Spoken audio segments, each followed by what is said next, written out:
அனைவருக்கும் வணக்கம். இன்னைக்கு நம்ம ஒரு ஹெல்த்தியான டேஸ்டியான ரெசிபி தாங்க பார்க்க போகிறோம். ரொம்ப குயிக்காக செஞ்சிடலாம். 2 முட்டையும் குடமிளகாயும் இருந்தால் போதுங்க. இந்த ரெசிபியை சூப்பராக சிம்பிளாக அதே சமயம் நல்லா டேஸ்டியாக செய்யலாம். எல்லாரும் விரும்பி சாப்பிடுவாங்க.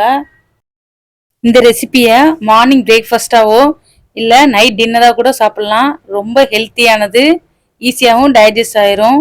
அதனால நீங்கள் குழந்தைங்களுக்கு கூட தாராளமாக இந்த ரெசிபியை செஞ்சு கொடுக்கலாம். முட்டை சாப்பிட மாட்டேன்னு அடம்பிடிக்கிற குழந்தைங்க கூட இந்த ரெசிபி செஞ்சு கொடுத்தீங்கன்னா இந்த முட்டையை நல்லா விரும்பி சாப்பிடுவாங்க. இப்போ வாங்க இந்த ரெசிபி செய்கிறதுக்கு 2 குடமிளகா இருக்குது, 3 முட்டை இருக்குது. இதை வச்சு இன்னைக்கு சூப்பராக நம்ம இந்த குடமிளகா ரெசிபி செய்ய போகிறோம். இப்போ நம்ம குடமிளகாயை கட் பண்ணிக்கிடுவோங்க. ரவுண்ட் ஷேப்பாக மேலே இருக்க அந்த மண்டை பகுதியை கட் பண்ணி எடுத்தாச்சு. இப்போ நம்ம இதை நல்லா ரவுண்ட் ஷேப்பாக கட் பண்ணி எடுத்துக்கிடுவோங்க. பாருங்கள், இந்த மாதிரி கட் பண்ணி எடுத்துகிட்டு உள்ளே இருக்கிற விதையெல்லாம் ரிமூவ் பண்ணிடணுங்க. இந்த மாதிரி பாருங்கள், ரிமூவ் பண்ணிவிட்டு நம்ம ரவுண்ட் ஷேப்பாக நல்லா ரிங்காக குடமிளகாயை கட் பண்ணி எடுத்துக்கிறணுங்க. பாருங்கள், இந்த மாதிரி கட் பண்ணி எடுத்துக்கிட்டால் நம்மளுக்கு செய்கிறதுக்கு ஈஸியாக இருக்குங்க. இப்போ 2 குடமிளகாயையும் இந்த மாதிரி ரவுண்ட் ஷேப்பில் கட் பண்ணி எடுத்துக்கிடுவோங்க. பாருங்கள், இந்த மாதிரி கட் பண்ணி எடுத்துகிட்டு உள்ளே இருக்க சீட்ஸ் எல்லாமே ரிமூவ் பண்ணி எடுத்து வச்சுக்கிடுவோங்க. பாருங்கள், இப்போ நம்ம எல்லாத்துலேயுமே இந்த மாதிரி ரிமூவ் பண்ணி எடுத்து வச்சுக்கிட்டோம். அடுத்ததான் நம்ம முட்டை எடுத்துக்கலாங்க. முட்டையை ஒரு பவுலில் நம்ம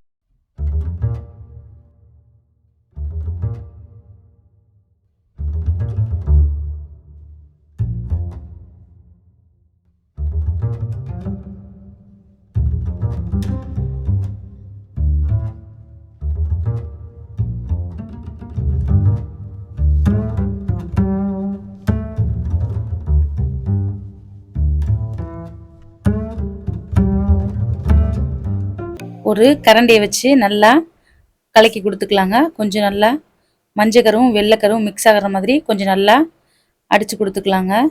சும்மா ரொம்பலாம் அடிக்க தேவையில்ல, சும்மா நல்லா மிக்ஸ் பண்ணி விட்டா போதுங்க. வெள்ளைக்கரும் மஞ்சக்கரும் மிக்ஸ் ஆனால் போதுங்க. அடுத்ததாக நம்ம ஒரு சின்ன ஸ்பூனில் 1 ஸ்பூன் மஞ்சத்தூள் சேர்த்துக்கலாங்க.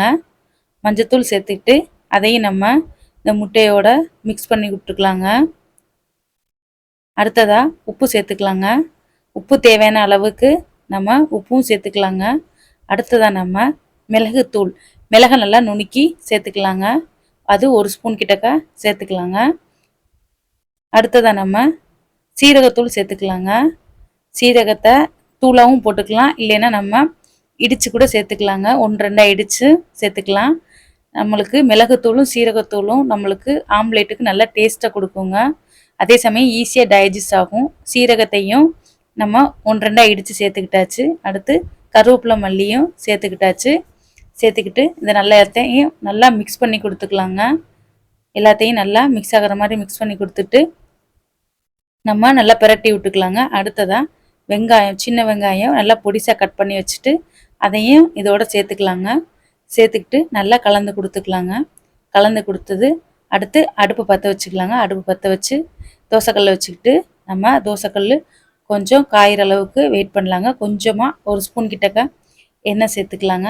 சேர்த்துக்கிட்டு எல்லா பக்கமும் ஸ்ப்ரெட் பண்ணி விட்டுட்டு நம்ம கட் பண்ணி வச்சுருக்க குடமிளகாயை சேர்த்துக்கலாங்க. இப்போ நான் ஒரு 4 குடமிளகா சேர்த்துருக்கேங்க. பாருங்கள், நல்லா கொஞ்சம் தள்ளி வச்சுக்கிட்டு நம்ம குடமிளகாயை ஒரு 2 பிரட்டி திருப்பி வேக வச்சுக்கலாங்க. சும்மா லைட்டாக திருப்பி வேக வச்சுக்கிட்டு நம்ம கல் காஞ்சதும் முட்டையை நம்ம முட்டை கலவை எடுத்து வச்சுருக்கோம்லங்க, அதை நம்ம சேர்த்துக்கலாங்க. பாருங்கள், ஒவ்வொரு ரிங்லேயும் நம்ம முட்டை கலவையை சேர்த்துக்கலாங்க. சேர்த்துக்கிட்டு நம்ம முட்டையை நல்லா வேக வைக்கணுங்க. கொஞ்சம் நம்ம கல் காஞ்சோடனே அடுப்பு கொஞ்சம் சிம்மில் வச்சுக்கலாங்க. இப்போ கொஞ்சம் கேரட்டும் பீன்ஸும் பொடியாக கட் பண்ணி வச்சுட்டு அதையும் சேர்த்துக்கலாங்க. இது சின்ன குழந்தைங்களுக்கு நல்லா ரொம்ப ஹெல்த்தியானது. அதனால நம்ம இன்றைக்கி கேரட்டும் பீன்ஸையும் இந்த ஆம்லெட்டோடு சேர்த்து கொடுக்குறோம். இப்போ கேரட்டு பீன்ஸு இதெல்லாம் சேர்த்துருக்கறனால வெஜிடபிள்ஸோட சத்தோட இந்த முட்டையோட ப்ரோட்டீனும் கிடைக்கும். அதனால் உங்கள் குழந்தைங்களுக்கு பிரேக்ஃபாஸ்ட்டோ இல்லை டின்னரோ தேவையான சத்துக்கள் எல்லாமே ஃபுல்ஃபில்லாக இருக்குங்க.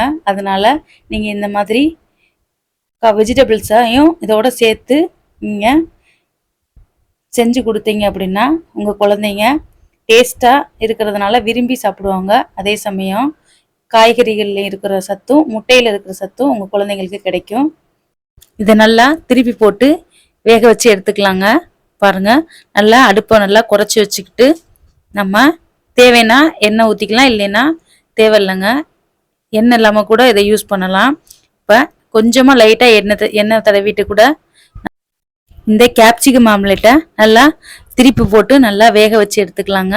பாருங்கள், இப்போ நல்லா ப்ரௌனிஷாக பார்க்குறதுக்கே எவ்வளோ பாருங்கள், கலர்ஃபுல்லாக கோல்டன் கலரில் பாருங்கள் நல்லா வெந்துருச்சு.